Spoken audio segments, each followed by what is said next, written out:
Welcome to the Crystal Hive. Today, I figured I'd try something just a little different. KeyForge's fourth set, Mass Mutation, released in July 2020, and I've had plenty of time to test all of my new decks. With that, I've learned to prefer certain cards from each house over the others. This list is far from exhausted and includes my personal and subjective ideas about some of the great cards in this set. Let's take a look at my favorite Mass Mutation card from each house, along with the pros and cons of each. So first, we're going to start with House Dis. Got an artifact here, Eaton's Jar. Play effect, name a card until Eaton's Jar leaves play. With cards with that name cannot be played. So, immediate pro, reliable control. Once you put this on the table, as long as it remains on the table, this effect stays in effect. It's considered a persistent effect or a lasting effect, depending how you want to talk about it. It provides what I consider called a soft lockout. So a lockout is something in which your opponent cannot do a certain task, cannot play a certain card, can't reap. It's a lockout. The reason I call this a soft lockout is because if your opponent has any type of artifact control, Eaton's Jar turns off. They can interact with it and turn off the lockout, which is why I consider it a soft lockout. On the contrary, a hard lockout is something that your opponent cannot counteract, something like Mark of Dis. If you play it effectively and don't kill the creature you target, your opponent is stuck in that house and there's nothing they can do about it. Leads to the cons though. Con, artifact hate. Artifact hate is on the rise. I believe people are realizing how strong artifacts are in Mass Mutation, and they are playing decks accordingly. They're playing decks that have ways to manage artifacts. If you find yourself on the other side of a table of someone that has any way to purge, destroy, discard, or bounce a artifact, Eaton's Jar may not see that much play or may not get really more than one turn worth of effectiveness. It's also not that great of a card when your opponent has a well-rounded deck, or they have a deck that doesn't have any duplicates. So if you play an opponent whose deck only has 36 cards, none of them are copies of anything, it's a crapshoot of what you want to block them from playing, because they might not even draw it in that game, or it may not be that impactful of a card for them to not have access to. We're going to move on over here to Logos. No surprise to anyone who's been playing, Ultra Gravitron is amazing. It's arguably the best gigantic creature. Its opponents, Niflkong and Deosylis, are also great. I just think Ultra Gravitron has lots of pluses, very few minuses. So its play effect, archive the top 5 cards of your deck. Archiving is amazing.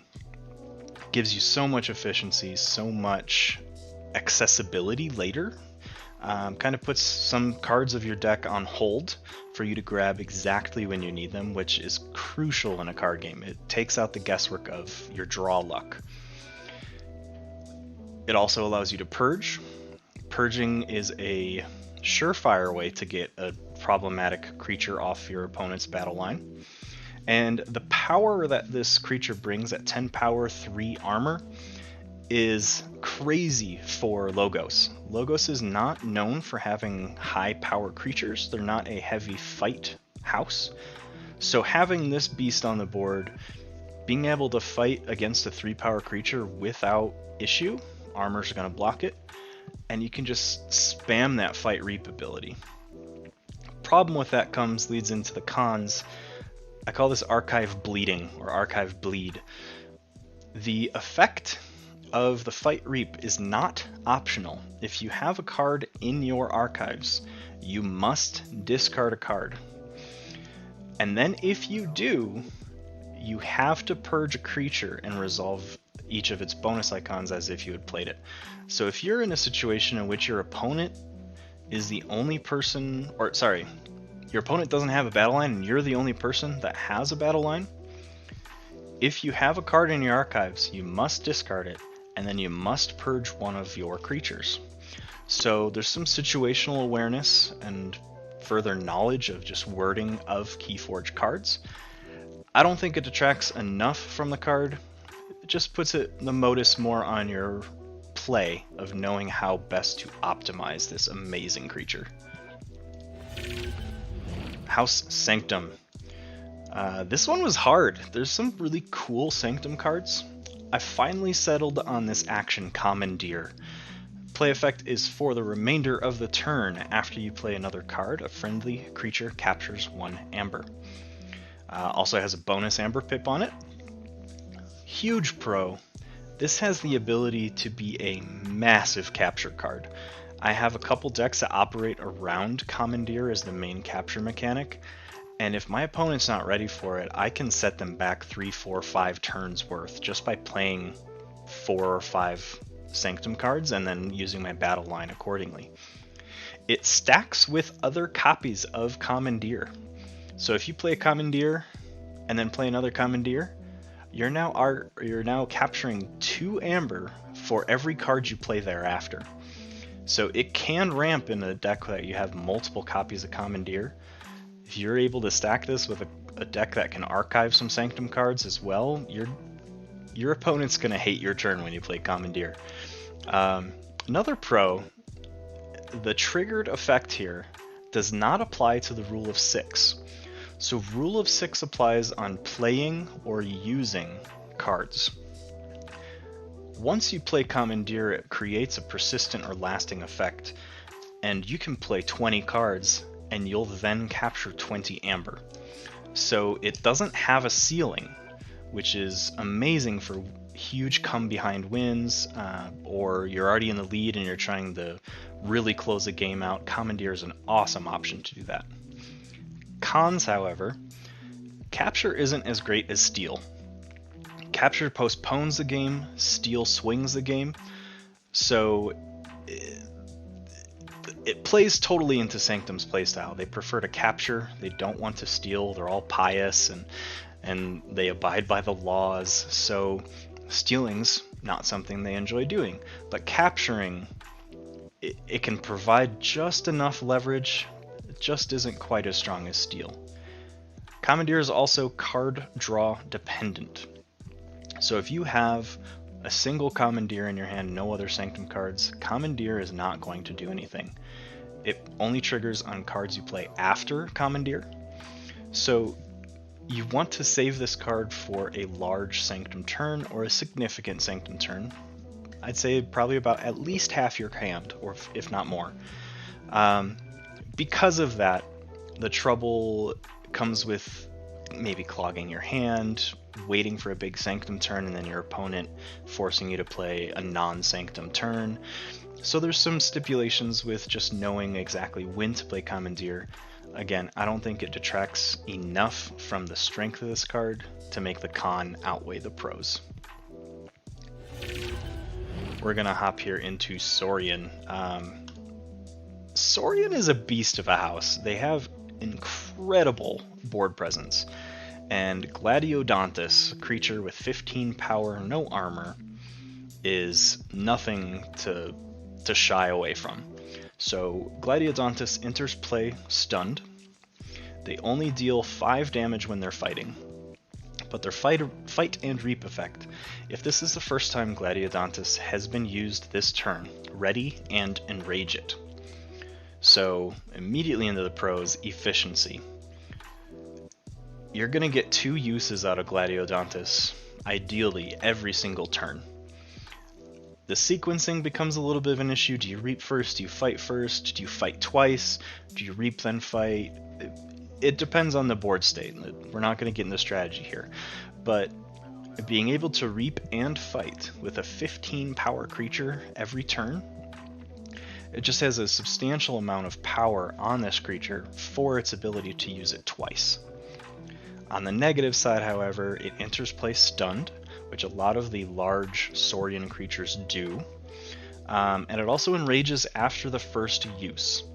So if Gladiodontus is on the verge of being destroyed, maybe it's got 14 damage on it, if it fights anything, it's going to die. I know, elusive is a thing, but we're going to ignore the fringe cases. Enrage could make this a little difficult and could eventually turn Gladiodontus into a dead card on your battle line, so use it wisely. Enrage isn't always a destructive token or state that exists on a creature, but it does create issues in which you do need to think about your sequencing of reaping, fighting, and fighting. But the efficiency that's there, I think Enrage is a great option. We're gonna hop into Shadows, my favorite house. Mass Mutation comes back with some more ability to manipulate Amber, not so much just in the steel element. So I've got an upgrade here, Mole. Got a bonus Amber Pip. This creature gains, your opponent may spend Amber on this creature as if it were in your or in their pool. Pros: one of the hardest things about Mass Mutations that I've noticed is that the amount of capture that exists, there's not a lot of ways to move that Amber around. This doesn't move the Amber, but it makes use of captured Amber that might otherwise just sit on a creature indefinitely. Pop this on their big tank that they've got 10 Amber captured on. Maybe they've got a Deacylus that captured all your Amber. Pop the Mole on it, just spend it. It's as if they never took it. It's also an upgrade. There's not a lot of things in the game currently that interact with upgrades directly. There's not a lot of removal. There's a few Mars cards here and there that directly remove or destroy or purge upgrades. Past that, the interaction with upgrades is pretty minimal, so once you put this on the board, it being an upgrade is generally safe. However, on the con side, if your opponent's playing a deck that doesn't capture, or they're capturing but then they're able to use it, I'm looking at you, Dis, with your sins and gluttony and envy and all that nonsense. If they're able to capture the Amber and immediately use it, Mole's going to be a dead card. It does give you a bonus Amber Pip. You always want to put this on your opponent's side, because if you put it on yours and you somehow get Amber on there, or they're able to move Amber onto the creature it's attached to, they're going to start using your captured Amber. So this is an upgrade that you want to play aggressively, not defensively. And then we are going to hop over here to Star Alliance. I love this guy. Armory Officer Nell. He's a creature, power 4, no armor. He is an alien. He enhances your deck with a draw icon and creates a lasting effect. After an upgrade enters play, draw a card. Pros: card draw. Pretty self-explanatory. It's a card game. Any type of card draw in a card game gives you so much efficiency and such an advantage to see more cards, draw more cards, have more cards. It gives you more options, and it gives you more ways to maintain tempo inside your game. Double whammy. I'll explain what this means. It says after an upgrade. It doesn't say after you play an upgrade, after your opponent plays an upgrade, it just says after an upgrade. So if your opponent plays a whole bunch of upgrades, you're drawing a card every time they play one. You're also drawing a card every time you play one. So it is double-sided. So if you have Armory Officer Nell on your side of the board, or maybe your opponent does, be wary that playing upgrades, whoever controls the Armory Officer Nell is going to start drawing a crap load of cards. Now, I don't know if this con is necessarily something that a lot of people pay attention to, but this creature only has power 4. Any type of fight deck is going to take this guy out super easily unless you're able to ward him, hide him behind taunts, give him elusive, make him harder to kill. At 4 power, most houses have ways to either do that amount of damage out of hand, or to do it through fighting. There might be some additional effects from artifacts that also can ping away at this guy or just outright kill him. So his power makes him a little weak on the battle line presence, but I think his ability, even if you just get 3 or 4 card draws in a turn, absolutely a threat to be wary of, or a benefit to use in your own decks. And last but not least, we're going to go into Untamed. So we've got an action here, Resurgence. It enhances one of your cards in your deck with a draw pip. Play. Return a creature from your discard pile to your hand. If that creature is a mutant, return another creature from your discard pile to your hand. Pros. This is regrowth, but better. So you're ultimately trading off the bonus pip off of regrowth into being able to pull a second creature from your discard pile.